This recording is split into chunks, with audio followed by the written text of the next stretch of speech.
Usisahau kusubscribe, like na kucomment. Kufuatia serikali ya Tanzania kumfungulia kesi ya jinai mwanaharakati maarufu kwenye mitandao ya kijamii Mange Kimambi ambaye anaishi Marekani yenye mashtaka ya uhujumu uchumi nchini katika mahakama ya hakimu mkazi Kisutu ikidaiwa kujihusisha na utakatishaji wa fedha kiasi cha shilingi milioni 138.5.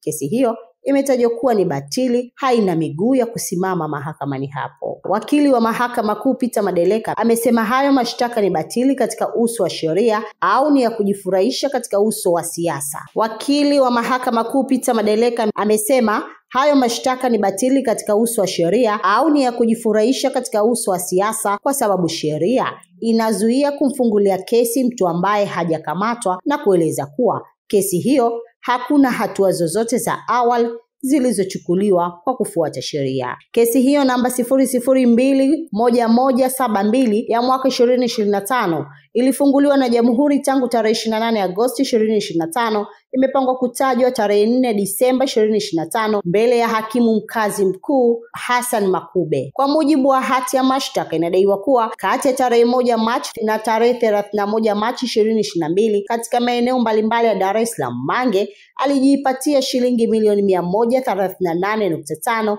akifahamu kuwa fedha hizo ni zao la uhalifu. Inadaiwa pia alizipata fedha hizo kwa kufanya kazi ya uandishi wa habari bila kibali pamoja na kuzidai kwa vitisho. Shtaka hilo linaangukia kifungu cha 12(1)(d) na 13(a) cha sheria ya utakatishaji fedha sura 423 ya mwaka 2019, ikisomwa sambamba na sheria ya uhujumu uchumi. Asubuhi ya tarehe 2 Disemba 2025, video ilisambaa kwenye mitandao ya kijamii ilimuonesha Mange akithibitisha kuwa amepokea taarifa kuhusu kufunguliwa kwa kesi hiyo, akidai kuwa serikali ya Tanzania imedhamiria kumrejesha nchini. Sheria ya kurejeshwa kwa watuhumiwa kutoka nje ya nchi inatambua utakatishaji fedha kama moja ya makosa yanayoweza kupelekea nchi kuomba mtuhumiwa kurejeshwa. Hatua hiyo mpya inakuja takriban mwezi mmoja baada ya mwanasheria mkuu wa serikali AG Hamza Johari kuelezea kuwa ofisi yake inaangalia uwezekano wa kumchukulia hatua Mange Kimambi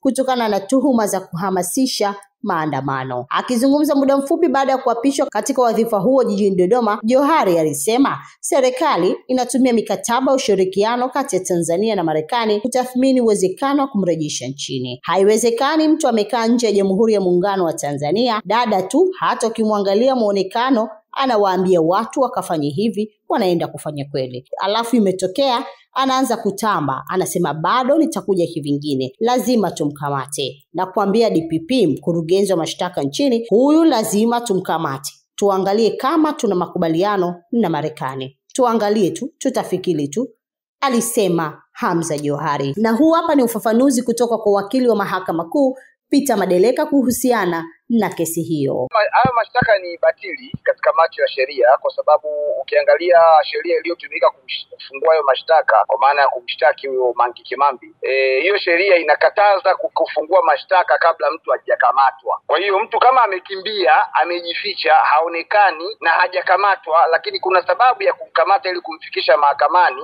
sheria kupitia kifungu cha 24 kifungu kidogo cha kwanza, cha pili, cha tatu na cha 4 cha sheria ya uhujumu uchumi kimeelekeza hatua za kuchukua, na hatua hizo ni IGP amepewa mamlaka ya kukamata mali za huyo mtu kama zipo na kuomba kibali cha mahakama kustaifisha, na kama huyo mtu atatokea atarudi baadaye nchini siku yoyote, basi anaweza sasa akakamatwa na kufikishwa mahakamani kuendelea na kesi, lakini zile mali ambazo zitakuwa zilitaifishwa kabla hajakamatwa hawezi kurudishiwa. Ndio sheria inavyosema hivyo, lakini huwezi kwenda kufungua mashtaka wakati huyo mtu hujamkamata. Na pengine kumshtaki mtu ambaye sio raia, ameukana na raia, pia kuna utaratibu gani kisheria?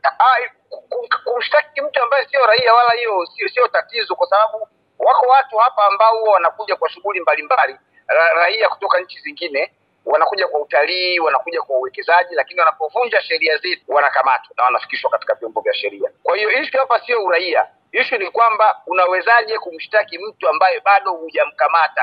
Huwezi kumshtaki mtu kijinai ambaye hujamkamata. Okay. Sheria ya jinai inaeleza, ambayo ni sheria ya mwenendo wa makosa ya jinai sura ya 20 ya sheria za Tanzania, kupitia kile kifungu cha 129 nadhani sasa hivi, kimeelekeza namna ya kuanzisha mashtaka ya jinai dhidi mtu anayetuhumiwa. Sasa hatua ya kwanza ni kumkamata. Ukishamkamata mambo mengine ya kipolisi ikiwemo upelelezi yanakamilishwa, alafu huyo mtu anafikishwa mahakamani.